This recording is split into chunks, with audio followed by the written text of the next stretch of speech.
पांदण रस्ता खुला करण्यासाठी तहसील प्रशासनाकडून तारीख पे तारीख। पळसा ते रुई पांदण रस्ता खुला करण्यासाठी तहसीलदारांकडून केवळ आश्वासने।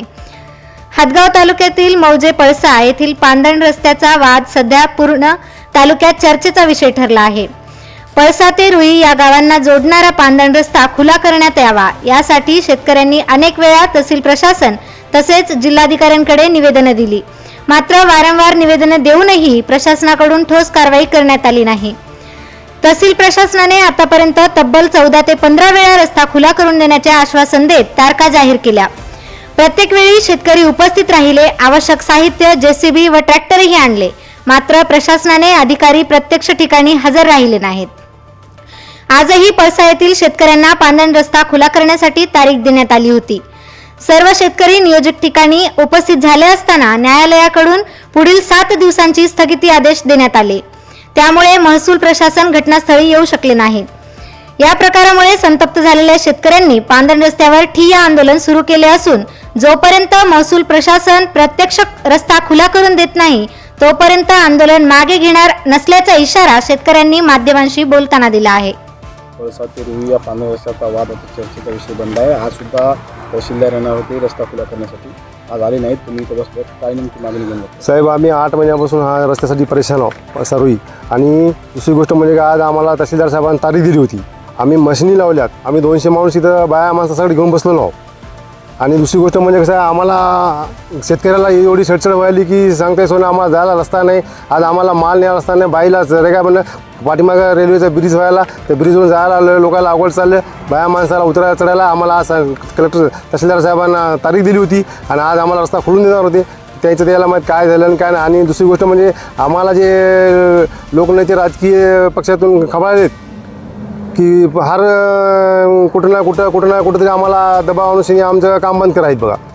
अशीच आमची वारंवार आमची शेतकऱ्याची हेडछेड चालू आहे। आमचे शेतकरी 200, 500 जमा करलो आम्ही। आमच्याकडे 200 एकरचे शेतकरी आता पाठीमागे शेतकऱ्याला जायला रस्ता नाही, एवढी परेशानी या लोकांची। आणि आज 2013 पासून आम्ही या रस्त्याला परेशान आहोत। आम्हाला कोणी साथ द्यायला तयार नाही, तहसीलदार साहेब यायला तयार नाहीत, बघायला तयार नाही। आमची सगळी छेडछेड, आमच्या बाया माणसाला जायचं म्हणा काय नाही। आज आमचे 200 माणूस इथं बसून परेशान आहोत आम्ही।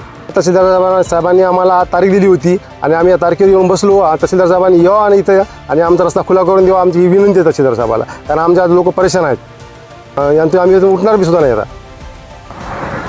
नमस्कार साहेब, मी लक्ष्मण संभाजी थाटे पळसा, अल्प कुटुंब आणि अल्पसंख्येमध्ये आहे आणि अल्पभूधारकसुद्धा आहे। माझी इथं 262 क्रमांकाची शेती आहे। जवळपास 13 वर्षापासून आम्ही या रस्त्याला परेशान आहोत आणि शासन फक्त तारीख देते आणि शासन एवढं खर्च करते किंवा रस्ते करून देतो, पण पुऱ्या तालुक्यामध्ये या आमच्या पळसा ते रुई पांदणचा एवढा विषय चर्चेचा बनलेला आहे की सांगताय सोय नाही। याच्यामध्ये राजकीय नेतेसुद्धा आहेत आणि काम कोणतंच होऊ देत नाहीत। आम्हाला तारीख देतात, या म्हणतात, पुन्हा येत नाहीत। आम्ही आता इथं जवळपास शेतकरी 20-25 जणं आणि बाया माणसंसुद्धा आमचे बसले झाडाखाली। तहसीलदार साहेब आल्याशिवाय आम्ही या ठिकाणी उठणार नाही। आम्हाला आमची एवढीच विनंती आहे शासनाला की आमचा हा रस्ता खुला करून द्यावा, एवढी मागणी आमची आहे। आतापर्यंत साहेब, तारखेचा काही अंतच नाही, तारीखच झालेला आहे, तारखेचा काही नाही। 8 दिवसाला आज जवळपास लई तारखे झाली, आता झालेला आहे, तोंड सुधारलेलं आहे। दोन्ही शेतकऱ्यांना मोजलं, हे शेतकरी म्हणते इकडे जाऊ नका, ते शेतकरी म्हणते तिकडे जाऊ नका। आम्ही शासनाला भांडवलो, आम्हाला शासनानं आमचे कुठून पांदण आहे ते आम्हाला देऊन आम्हाला रस्ता करून द्यावा, ही आमची विनंती आहे।